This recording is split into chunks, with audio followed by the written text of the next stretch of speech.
Now, this morning we're delighted to launch our brand new Camera Club theme with professional photographer Jenny McCarthy. Each month, Jenny sets a different theme, and you, the viewers at home, can send us in your pictures to be in with a chance of winning an amazing photography prize thanks to Birmingham Cameras. This month's prize is a brand new Panasonic Lumix GX800, and Jenny joins us now to tell us what this month's theme is. Good morning, Jen. Very welcome, as always. Now, you have been playing a blinder, and the response has been phenomenal, it has to be said. So we were very intrigued to see, can you keep the run going? Of course I can. Even before you announce it, just to give you a bit of confidence, not that you need it, I think this is genius. Do you? Yes, I do. When I read it, I thought, brilliant. Yes. Go on, off you go. It is water. Water. The theme is water. It's so simple, it's so commonplace, it's such a part of our lives, in all sorts, shapes and sizes and forms. And we are all 60% water or more anyway. Yeah. And when you think about it, like we live in Ireland, we get a lot of rain. So, you know, you can have lots of... We're going to show some examples now. But, I mean, you can get so creative with shots of water. Right. Straight away, here's one. There's an alternative rain shot. Yeah. I mean, it can... The power of it, the aftermath of it. Well, that's it. And the photographs can be as quirky as you like.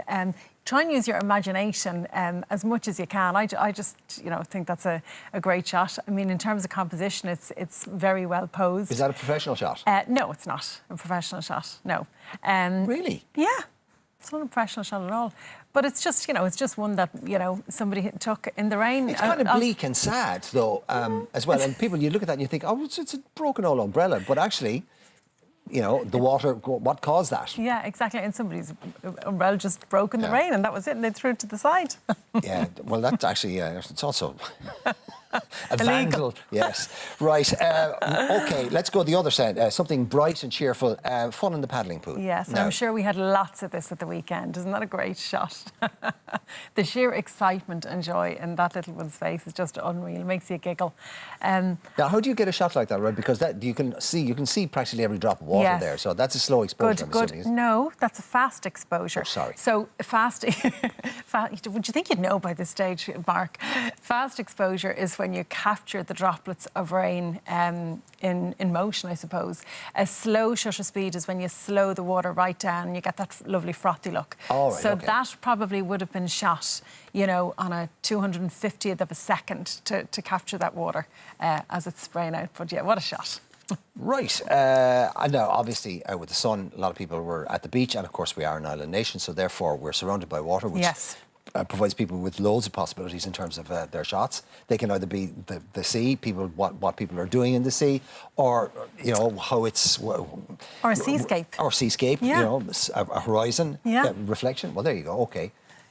So that's another amazing shot. And I love, you see, so we'll talk about the composition of this as well. It's a very, I suppose it's a very straightforward shot, but it's beautiful, and it works because of the space that's left to the left-hand side of the shot and the way the child is angled in the water as well. You know, if you hadn't left that amount of space to the left-hand side, it wouldn't work as well.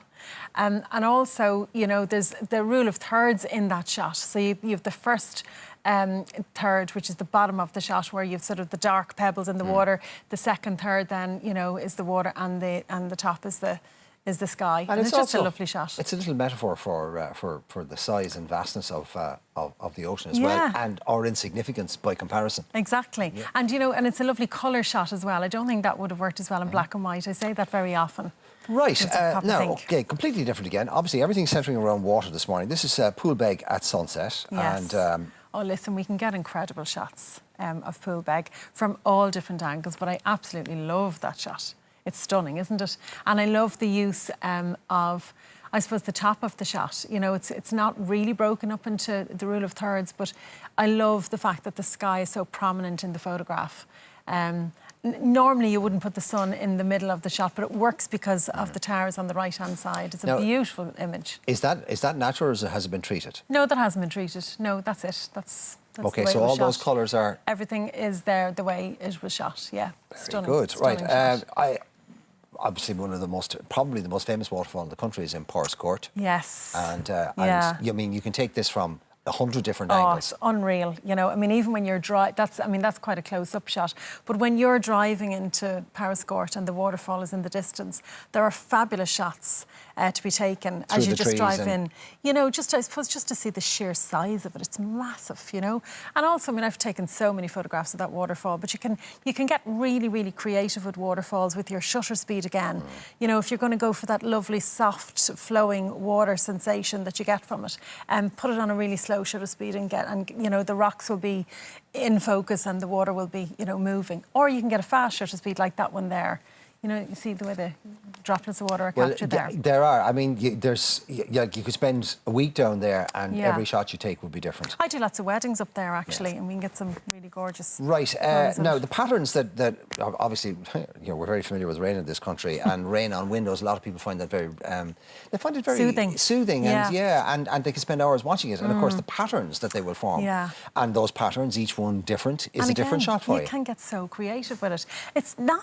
It's not very easy to capture water on a window like that. You have to be really specific with your focus.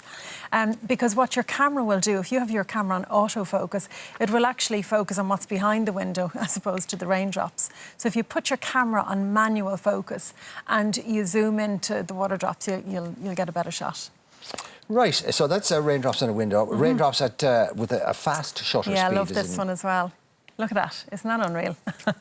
And again, that looks like it's going to be really, really difficult to capture. It's actually not if you practice with it. And again, if you put your camera on manual, Mark, you'll get far better shots, you know, and really fast shutter speed, like maybe at 350th of a second, just to capture the rain as it's, you know, coming back up to get the shape of the raindrops. It's a lovely shot. The other one, of course, is to use the water or whatever waterscape it is you're using as a mirror, as a reflection. Yes. Oh, my God. Well, it's such a... Look at the example there. It's, yeah. You literally get the mirror image. Well, it is a natural mirror shot, isn't it, I suppose? But the water has to be still to get a shot like that. And you can get so creative with shots. I mean, we've had tons and tons of photographs sent into us on Camera Club where you would get, you know, like a building or a beautiful house in the distance and it's mirrored by the water. It's just, you know, you can get really, really beautiful images. And then there's all the activities that people do on water. Yeah. There's sailing, there's fishing, there's, you know, kayaking. Yes. There's just sitting beside a... You go down to Lahinch and you think of all the surfing that happens down there, you know. You can get surfing? yes, surfing. Right, just very quickly, one tip for the absolute beginner who thinks, oh, I'm going to have a go this week. One tip you would give them for photographing water? Well, first of all, don't get too close to the water. Be very careful, that. And it depends on what you're photographing. Seascapes, you know, put your camera on a large aperture. That means, like, the higher the number, the more you're going to get into the photographs. Oh, sorry, my pillow's after dropping there. I don't know what that was. Yeah, so if you want to get a nice depth of field where something in the foreground is in focus and the background is out of focus, use a smaller depth of field. They're beautiful. Yeah. Now, water in all its forms, shapes, sizes and uses. And also, I'm just going to throw something in there. We, as humans, are 60% water, so maybe that might give you a little inspiration. Okay. All right?